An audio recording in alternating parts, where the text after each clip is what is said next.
সেই নবীর পক্ষে গেলে আমাদের লাভ না লস গো? এরকম লাভ।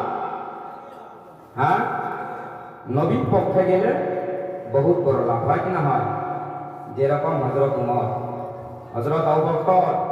আজকে উমর কোথায়, আবু বকর কোথায়? হযরত উমর আজকে নবীর পাশে শুয়ে আছে, হযরত আবু বকর পড়ে আছে নবীর পাশে শুয়ে আছে। কার জন্য? সেই নবীর জন্য।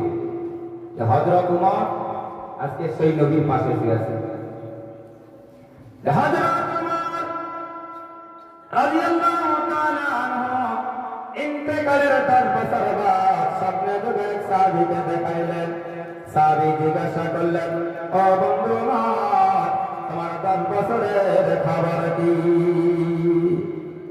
ইন্তেকালের কত বছর পর? 10 বছর পর সাহাবীকে স্বপ্নে যুগে দেখাইলেন, তোমার 10 বছরের খবর কি?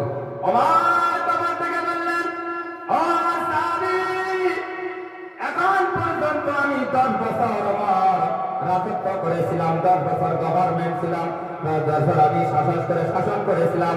ওই 10 বছরের হিসাব মাত্র এখনো শেষ করতে পারি না। কয় বছরের হিসাব? 10 বছরের হিসাব এখন আমি শেষ করতে পারি না।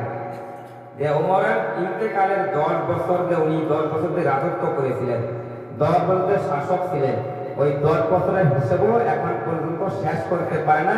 তারপরে ওনার জিন্দেগি আসবে, তাহলে আমাদের আরো কি অবস্থা হবে?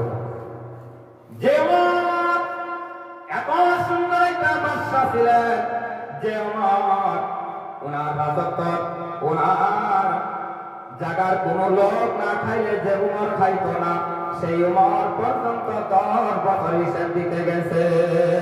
হযরত উমর সারাদিন দেশের কাজে ব্যস্ত, রাত্রেবেলা গভীর রাতে করে গেছে, উমর ঘুমায় নাই।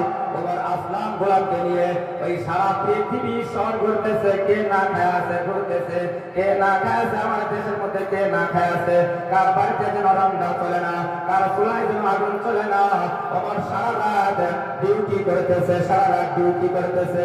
ওই একটা উমর বাদশা সারা রাত ডিউটি করছে, ডিউটি করতে করতে করতে দেখে এক বৃদ্ধ আম্মা যান একটা চুলার মধ্যে কয়েকটা পাথর জাল করতেছে, আর 2টা বাচ্চা 2 পাশে কান্না করতেছে, মা খিদা লাগছে, মা খিদা লাগছে, মা খাবার দিয়া দাও। ওমর দূর থেকে দেখতেছে, তা দেখতেছে ওই মাটা রান্না করতেছে, বাচ্চা 2টা 2